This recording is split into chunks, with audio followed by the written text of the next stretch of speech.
মাছের উৎপাদন এত বাড়ছে, প্রাণীজ উৎপাদন এত বাড়ছে, ডিম এত বাড়ছে, কিন্তু যেটা বড় কথা যে এগুলো নিরাপদ কিনা। হ্যাঁ, আপনি শুধু ফিডের দামের কথা বললে তো হবে না, ফিডটা নিরাপদ কিনা।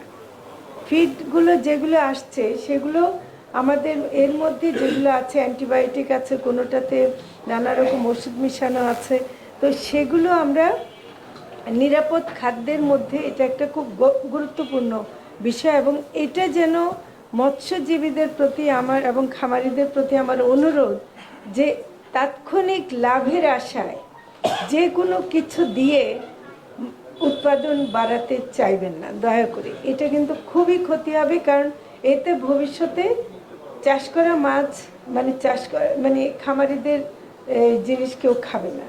তো এটা কিন্তু আমাদের খুব খেয়াল রাখতে হবে। আমি মনে করি যে দেশীয় মাছ রক্ষার চেষ্টা করাটা চাষ করা মাছের ব্যাপারে আমরা করব, কিন্তু দেশীয় মাছ রক্ষা করার জন্য, দেশীয় গরু ছাগল রক্ষা করার জন্য, দেশীয় মুরগি রক্ষা করার জন্য আমাদেরকে বেশি করে কাজ করতে হবে। কিন্তু এটা আমরা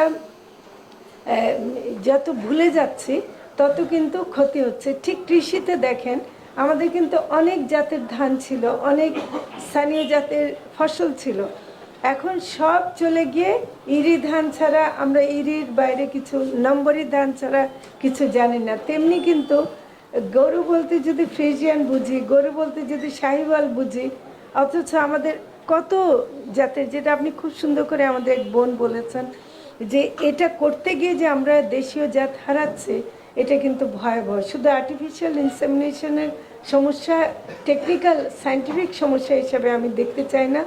আসলে কত দূর আমরা কৃত্রিম প্রজননকে নিয়ে যাব সেটাও কিন্তু আমাদের একটা নীতি থাকতে হবে।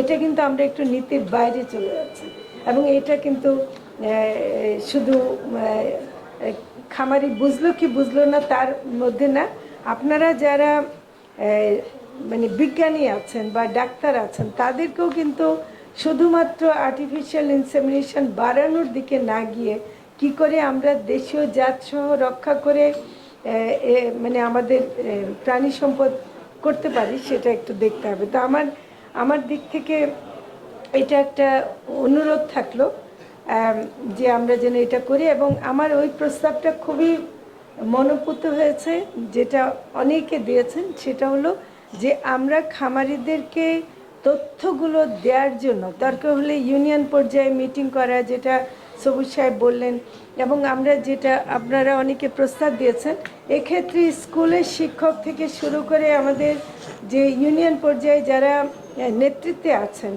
সমাজের বিভিন্ন ক্ষেত্রে আছেন, তারা কিন্তু প্রত্যেকেই ভূমিকা রাখতে পারে।